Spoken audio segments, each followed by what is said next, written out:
सुनील जी, अब हमारी और आपकी जवाबदेही है। मैं आपसे तो पॉलिटिकल सवाल पूछूंगा, ठेठ पॉलिटिकल, क्योंकि उसको उसी तरह से जरा समझना है।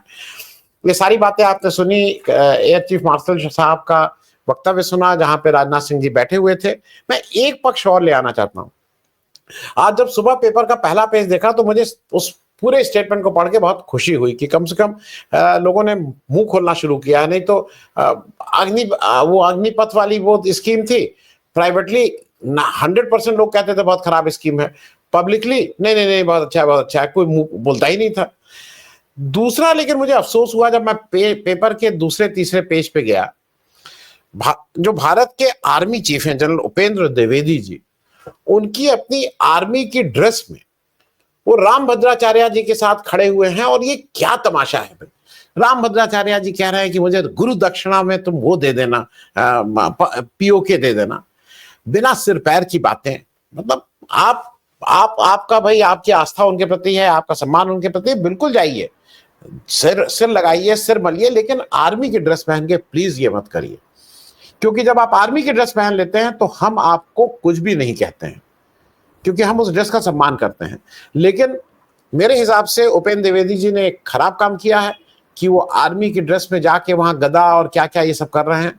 It is detrimental. ये हिंदुस्तान की फौज, जहां पे सारे मुसलमान राम राम करते हैं और सारे हिंदू अगर जरूरत पड़ती है तो वो उस मस्जिद के सामने सजदा करते हैं, ऐसे में ये जाके क्या कौन सी चीज कर रहा है, मैं इस पे भी आपकी एक टिप्पणी चाहूंगा। और ओवरऑल आपने अभी तक का जो बात सुनी, भारत में जो ये अव्यवस्था है उसके लिए जिम्मेदारी तो लेनी ही पड़ेगी। जैसा व्यास साहब कह रहे थे कि इस्तीफा देना चाहिए, लेकिन इस्तीफा तो ये लोग कोई देंगे नहीं, इस्तीफा मांगना पड़ेगा। और इसकी आवाज आम पब्लिक से ही उठनी चाहिए कि इस्तीफा दो। मैं इस पे सुनील जी दोनों चीजों पे आपकी एक एक टिप्पणी। धन्यवाद आनंद जी। जो एयर चीफ मार्शल ने कहा है वो इस तरह की बातें पहले भी कही गई, लेकिन चूंकि उन्होंने सीआईआई में इस बात को कहा और ये पब्लिक में आ गई बात। एक ऐसा फोरम था जो बहुत कोई क्लोज डोर मीटिंग नहीं थी। सेना के लोगों ने हर समय सरकार को चिताया है कि हमारी जरूरतें क्या है, लेकिन अगर सरकार केवल अपने कामों को दलीय राजनीति के हिसाब के दृष्टिकोण से निर्णय लेगी तो फिर वह पूरी तरह से एक पारदर्शी निर्णय नहीं ले सकती है। आखिर आज इस देश में लगभग 42-43 ऑर्डिनेंस फैक्ट्रीज हैं। क्या उनकी दशा है आज? कौन सी ऐसी फैक्ट्री है देश में जो अपने फुल कैपेसिटी के साथ उत्पादन कर रही है? इन फैक्ट्रीज को बंद कराने के लिए कौन से उपाय नहीं कर लिए गए हैं? एकदम रसातल पर चलती चली जा रही है। आपने पूरे देश में कितनी आलोचना हुई थी जब राफेल का सौदा हुआ और उसके मेंटेनेंस के लिए जिस निजी प्रतिष्ठान को उसका कॉन्ट्रैक्ट दिया गया, जिसके पास रक्षा क्षेत्र का कोई अनुभव नहीं है, तब सड़क बनाने वाले को आपने परमाणु घर बनाने का आदेश दे दिया। अब क्यों दे दिया आपने? इससे कौन सा देश हित का सुरक्षित हो रहा था, देश हित सध रहा था? क्रोनिक कैपिटलिज्म के अलावा इसकी और कोई व्याख्या हो सकती है क्या? तो जो हमारे संसाधन हैं, जो संसाधन वर्षों वर्षों से जन सहयोग से, लोगों के सार्वजनिक पैसे से जिसका निर्माण किया गया, जिनको बढ़ावा दिया गया, उस सब के सब आप कमजोर करते चले जा रहे हैं। कैसे कर लेंगे आप? निजी तौर पर मैं भी एयर चीफ मार्शल साहब की बात से सहमत हूं कि निजी क्षेत्र के सहभागिता से इनकार नहीं किया जा सकता, बिल्कुल अच्छी बात है। लेकिन जो उस लायक हो उसको तो अपनाएंगे, जिसके पास वो क्षमता हो, जिसके पास वो काम करने की ताकत हो। दुनिया के तमाम देशों में निजी क्षेत्र बड़े बड़े काम करते हैं, रक्षा के क्षेत्र में भी। हम आप क्या कर रहे हैं? दूसरी चीज, जो हमारी जीडीपी है, जो हमारे पास पूरे अर्थव्यवस्था का आकार है, उस अर्थव्यवस्था के आकार में तो ये तय करेंगे कि हमारी प्राथमिक जरूरतें क्या है, हमारी आवश्यक जरूरतें क्या है। अगर आपके नीतिगत फैसले केवल इस बिना पर होंगे कि इससे मुझे मेरा वोट बैंक कितना मजबूत हो जाएगा, तो आप फैसला नहीं ले सकते। बिल्कुल सोशियो इकोनॉमिक लाइबिलिटी सरकार के ऊपर होती है, कोई इनकार नहीं कर सकता उससे, लेकिन इस लाइबिलिटीज की तार्किकता को तो समझना पड़ेगा। आप जिससे पूरा आवाम लाभान्वित होने वाला है, शिक्षा और स्वास्थ्य, ये सरकार की लायबिलिटी नहीं है। यह सरकार पूरी तरह से निजी क्षेत्र को सौंपती चली जा रही है। प्रत्येक व्यक्ति के निजी बजट का इस दोनों क्षेत्रों पर लगातार वृद्धि होती चली जा रही है। परिणाम ये हो रहा है कि लोग अपने अपने पैसे के, अपने कमाई का एक बड़ा हिस्सा ऐसा है जिसको खर्च नहीं करना चाहते, खर्च ही नहीं करना चाहते, बचा के रखना चाहते हैं कि पता नहीं कौन सी जरूरत कब पड़ जाए। आप क्या कर रहे हैं? और आप देखिए कि हम आंकड़ों के हिसाब से अगर हम बात करेंगे तो कितना गौरवपूर्ण स्थिति है। दुनिया में चौथा स्थान है हमारा बजट के खर्च को लेकर के। चौथे नंबर पर आप हैं जिसमें हम आप पैसा खर्च करते हैं। सबसे नंबर पर यूएस, दूसरे नंबर पर चाइना, तीसरे नंबर पर रसिया और चौथे नंबर पर इंडिया। लेकिन इनमें अंतर कितना है? मतलब सबसे कम पैसा खर्च कर जो आपसे जस्ट ऊपर है वो है रसिया, वो भी $174 बिलियन खर्च कर रहा है।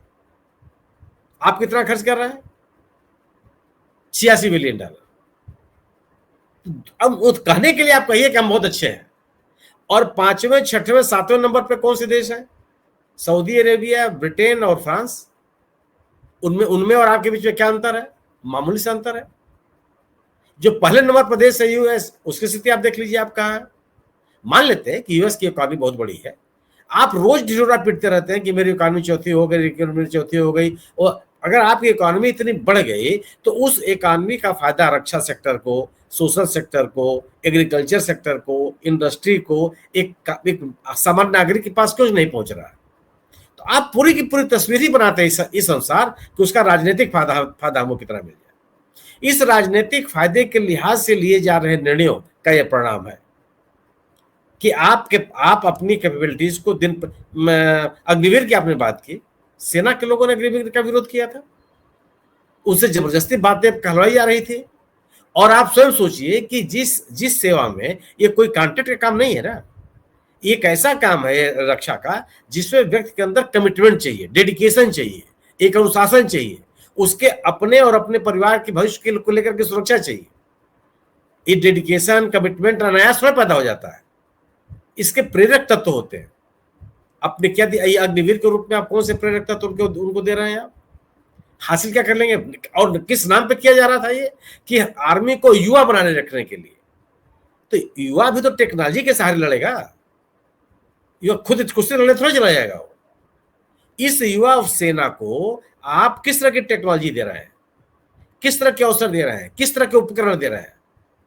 और अगर आप देखिए तो अनुसंधान और शोध और डिजाइन के लिए कितना पैसा खर्च करते हैं? सामान्य शैक्षणिक में जो शोध होता है, जो सामान्य पढ़ाई होती है, कला संकाय की, विज्ञान संकाय की, कॉमर्स के ला की, उसमें शोध की स्थिति क्या है? कितना गिरावट आ गई उस पूरे के पूरे मद में? वही स्थिति डिफेंस के रिसर्च की है। डीआरडीए को अगर आप अपने जीडीपी का पॉइंट कुछ पैसा दे देंगे, परसेंट दे देंगे, तो कौन सा शोध हो जाएगा? ये शोध की प्राथमिकता आपकी है।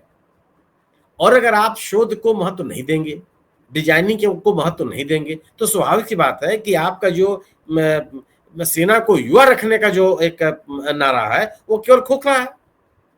आधुनिकतम हथियारों से ही आप लड़ाई लड़ सकते हैं, लेकिन हर चीज आपके लिए राजनीतिक लिहाज से निर्णय लिए जा रहे हैं। और जो राजनीति अपने निर्णयों से राजनीतिक फायदा लेने की कोशिश है इस सरकार की, उसी का परिणाम है उपेंद्र द्विवेदी का राम भद्राचार्य से मिलना। आपने वो कल्चर ही बना रख दिया। आपने उस ये धर्म, राजनीति, शासन, प्रशासन को का जो एकदम साफ साफ अंतर होता था, उसको गड़बड़ कर दिया आपने। प्रत्येक व्यक्ति को, इस देश का संविधान प्रत्येक व्यक्ति को अपनी धार्मिक आस्था के अनुसार आचरण करने का अधिकार देता है। थल सेनाध्यक्ष को भी अधिकार प्राप्त है, लेकिन एक इंडिविजुअल के तौर पर आप इंडिविजुअल तौर पर जहां जाना चाहिए वहां जाइए, कोई रोक टोक नहीं है।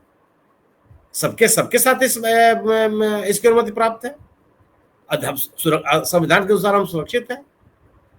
लेकिन पूरे के पूरे परिधान में जाकर और ये अब एक धर्म गुरु से मिलना, ये कोई बहुत उदाहरण प्रस्तुत करने वाला कृत्य थोड़े है। हो सकता है कि राम भद्राचार्य जी के पड़ोसी जिले के रहने वाले हैं, वो एक उनका पारिवारिक संपर्क रहा, जो भी हो, लेकिन कम से कम आपको एक जो गरिमा है, उस पद की गरिमा है, और आप और एक सामान्य व्यक्ति भी आप नहीं है। आप एक बड़ी सेना के, दुनिया की बड़ी सेनाओं में से एक के आप नायक हैं, आप उनके कमांडर। आपको लोग देखते हैं, आपके आचरण से, आपके व्यवहार से, आपके काम करने के तौर तरीके से, आपकी जीवन शैली से, आपके व्यक्तित्व से लोग प्रेरणा ग्रहण करते हैं कि मेरा ये नायक है, मेरा ये हीरो है, मेरा ये कमांडर है जिसके पीछे मैं खड़ा हूं। आप इन गतिविधियों में शामिल होकर के कोई अच्छा संदेश देते हो, इन चीजों का संज्ञान सरकार को भी लेना चाहिए, लेकिन सरकार नहीं लेती है, वह खुद ही बढ़ावा देने में लगी हुई है। अगर प्रधानमंत्री के पद पर बैठे व्यक्ति मंदिर के प्राण प्रतिष्ठा में शामिल होने में अपना गर्व महसूस करते हैं, ठीक है, पहले भी प्रधानमंत्री जाते रहे हैं, लेकिन वो उतनी ही श्रद्धा से अन्य धार्मिक केंद्रों पर भी जाते रहे हैं। उनके बीच में कोई भेदभाव नहीं था। अगर वो मंदिर में भी गए तो मजार में भी गए, गुरुद्वारा में भी गए, चर्च में भी गए, तमाम उदाहरण इस तरह के। लेकिन आप केवल और केवल एक धर्म विशेष के स्थलों पर जाएंगे तो कोई केवल और किसको संबोधित कर रहे हैं आप, ये आपको भी पता है कि आप क्या कर रहे हैं। लेकिन चूंकि आपके पास है कि आप अपने गतिविधियों से अपने वोट बैंक को सुदृढ़ करना चाहते हैं। आखिर ये ऑपरेशन सिंदूर को लेकर के पूरे देश में जो गतिविधि चलाई जा रही है वो क्या है? प्रधानमंत्री जो कह रहे हैं वो क्या है? आखिर कहा कि नहीं कहा थल सेनाध्यक्ष, वायुसेनाध्यक्ष ने, राष्ट्रपति साहब ने, कि राष्ट्रीय गौरव का विषय है, ये राष्ट्रीय जीत है। इन्होंने ये जीत किसी पार्टी के लिए, किसी सरकार के लिए, किसी व्यक्ति के लिए, अपने लिए और सेना के लिए नहीं कहा। यह राष्ट्रीय जीत है और ये राष्ट्रीय गौरव है। और जब ये राष्ट्रीय गौरव और राष्ट्रीय जीत जब वो बात कर रहे थे, यानी कि इस देश का आम आदमी इसमें शामिल है, हर व्यक्ति की इस बात की कोशिश रही है। और इस पूरी की पूरी उपलब्धि को अगर एक व्यक्ति अपने पगड़ी का हिस्सा बनाने की कोशिश करेगा तो ये कौन सा संदेश दिया जाएगा लोगों के बीच में? तो एक कमिटेड अप्रोच जो चाहिए सेना को मजबूत बनाए रखे। दुनिया में कहीं भी जो दुनिया के ताकतवर सेनाएं हैं, जिसे भारत भी शामिल है, भारत की सेना के ऊपर कोई सवाल नहीं है। भारत ने अपनी प्रतिभा को और अपने शौर्य को और अपने कर्मठता को दुनिया के तमाम देशों में साबित किया है। आज भी यूएन पीस कीपिंग फोर्स के रूप में भारतीय सेना की बहुत मांग रहती है, क्योंकि जो प्रोफेशनलिज्म इस सेना के पास है वह है। लेकिन इस प्रोफेशनलिज्म को बरकरार रखने, उसके बेहतर उपयोग करने, दूरगामी उसका असर डालने के लिए आवश्यक है कि आधुनिकतम हथियार उनको दिए जाए। और ये आधुनिकतम हथियार अगर आप अपने रक्षा प्रोजेक्ट को समय से पूरा नहीं करेंगे तो संभव नहीं है। आज स्थिति है कि अगर आप विलंब की वजह से क्या होता है कि आज जो चीजें आज की तारीख, आज के जरूरतों के अनुसार जिनका सौदा हुआ, जब तक उनकी डिलीवरी हो रही है तब तक नई टेक्नोलॉजी आ गई। क्या करेंगे आप उसको लेकर के? ये स्थिति है। तो अगर ये सरकार अपने राजनीतिक हितों से ऊपर उठने का प्रयास करती है, जब मेरा मानना होगा कि तभी आप इस तरह के निर्णय ले सकते हैं, वरना आप आंकड़ेबाजी में रहेंगे आप, और यही लोगों को बताते रहेंगे कि हम चौथे नंबर की हम सेना है। इस चौथे नंबर पे है तो खर्च कितना कर रहे हैं ये बताइए उन देशों की तुलना में जो आपके आसपास है। वो उस आंकड़े को बड़ी ईमानदारी के साथ बात नहीं की जाएगी।